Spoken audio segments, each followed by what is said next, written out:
situación, eso quiere decir que Estados Unidos no tiene la hegemonía en América Latina. Eso es lo que quiere decir. Bueno, señores, una de las principales cuestiones que nosotros vemos que cada vez como que nos agobia más y cada vez preocupa más a los dominicanos, porque vemos, y al mundo, porque vemos mercados bursátiles mundiales se hunden debido a la alta inflación de Estados Unidos. Entonces, habría que ver quién se beneficia de esa guerra entre Rusia y Ucrania, por ejemplo. Por ejemplo, en cuanto al petróleo, ¿cuáles son los países productores de petróleo? Bueno, aquí tenemos, por ejemplo, Estados Unidos, tiene su distribuidora, la Texaco, que se ganan bastante dinero en la distribución y cuando aumentan los precios, aumentan las ganancias. La Exxon, la Texaco, etcétera, etcétera. Hay muchísimas compañías norteamericanas que son las que inciden en el mercado. Pero en cuanto a la producción de petróleo, hay que decir que Oklahoma, Texas, en Estados Unidos, Luisiana, el Golfo de México, California, Alaska, Dakota, o sea que Estados Unidos es un gran productor también de petróleo, por lo tanto se beneficia bien. Pero en cuanto a las armas, por ejemplo, la principal industria armamentista pertenece a Estados Unidos. En el año 2018, que no estábamos en guerra, o sea, estaba rezagada la guerra, el sector armamentista de la economía norteamericana, la fábrica, la industria de las armas, se ganaron 420 mil millones de dólares. Oiga bien, 420 mil millones de dólares en ganancia, no de ganancia, en una etapa en que estaba rezagada. Es por eso que los países del Atlántico Norte, que cada vez se agranda más, se le obliga a tener el 2% de su Producto Interno Bruto a comprarlo de armas. Ya algunos han llegado casi al 2%, otros han sobrepasado ese 2%.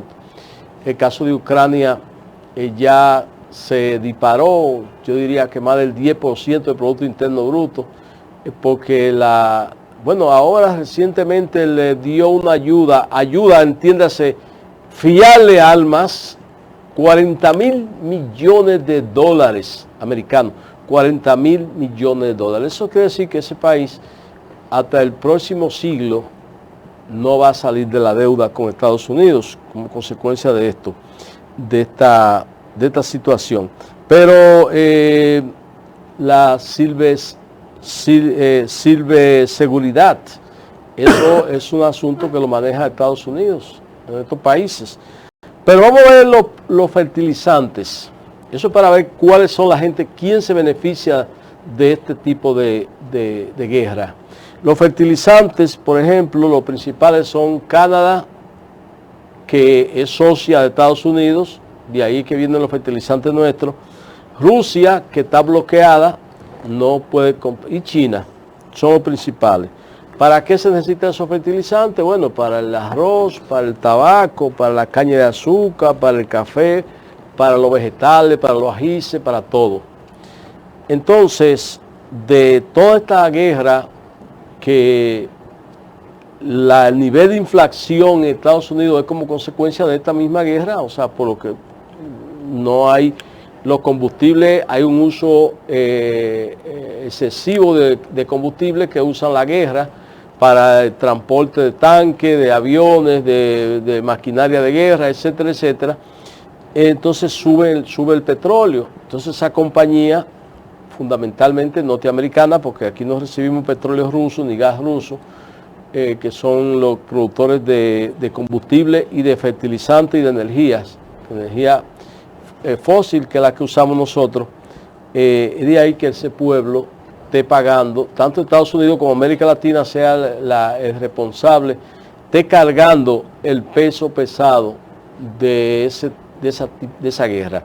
O sea, quien está beneficiándose de esa guerra es Estados Unidos, no el pueblo de Estados Unidos, la élite, o sea, la grande élite, las grandes corporaciones, los dueños de la Texaco, los dueños de la Exxon, los dueños de la Chevron, los dueños de la fábrica de armas armamentistas.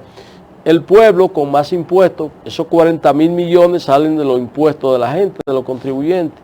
Entonces, por eso en Estados Unidos la cosa está tan difícil y por eso quien se beneficia de esa guerra es Estados Unidos.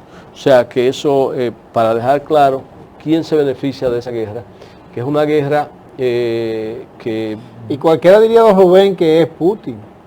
Es quien menos se beneficia.